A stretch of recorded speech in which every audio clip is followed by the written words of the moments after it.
Brewery വിഷയത്തിലാകെ പിണറായിക്കും രാജേഷിനും മാത്രമേ താല്പര്യമുള്ളൂ. ബാക്കി ആർക്കും താല്പര്യമില്ല. CPIക്ക് താല്പര്യമില്ല. പാലക്കാട് CPMൻ്റെ ജില്ലാ കമ്മിറ്റിക്ക് പോലും താല്പര്യമില്ല. ഇത് പണം അടിച്ചു മാറ്റാൻ വേണ്ടി മുഖ്യമന്ത്രിയും അതിന് കൂട്ടു നിൽക്കുന്ന എക്സൈസ് മന്ത്രിയും ഇതൊരു കാരണവശാലും നടത്താൻ ഞങ്ങൾ സമ്മതിക്കില്ല. എന്ത് വില കൊടുക്കേണ്ടി വന്നാലും ശരി, ബ്രൂവറി യൂണിറ്റ് പാലക്കാട് എലപ്പുള്ളിയിൽ സ്ഥാപിക്കുന്ന പ്രശ്നവുമില്ല.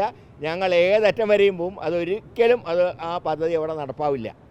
ഒരു പാവം ആദിവാസി സ്ത്രീയെ കടുവ കൊന്ന് ആ കടുവ വീതിയിൽ ഒരു ജനത മുഴുവൻ വിറങ്ങലിച്ച് നിൽക്കുമ്പോൾ എങ്ങനെ മന്ത്രിക്ക് പാട്ട് പാടാൻ കഴിഞ്ഞു എന്നാണ് ഞാൻ അത്ഭുതപ്പെടുന്നത്. അദ്ദേഹം ഒരു കോൺഗ്രസ് സംസ്കാരത്തിൽ വന്ന ഒരാളല്ലേ. അദ്ദേഹത്തിന് എങ്ങനെ ചെയ്യാൻ കഴിഞ്ഞു? അതുകൊണ്ട് അദ്ദേഹം ഈ കേരളത്തിനോട് തന്നെ അദ്ദേഹം മാപ്പ് ചോദിക്കണം.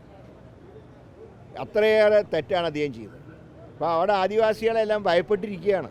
കുട്ടികൾക്ക് വിദ്യാലയങ്ങളിൽ പോകാൻ നിവൃത്തിയില്ലാത്ത അവസ്ഥയാണ്. എപ്പോഴാണ് വന്യമൃഗങ്ങൾ ആക്രമിക്കുക എന്നറിയില്ല. ഒരു ഭാഗത്ത് കടുവ, മറ്റേ ഭാഗത്ത് ആന.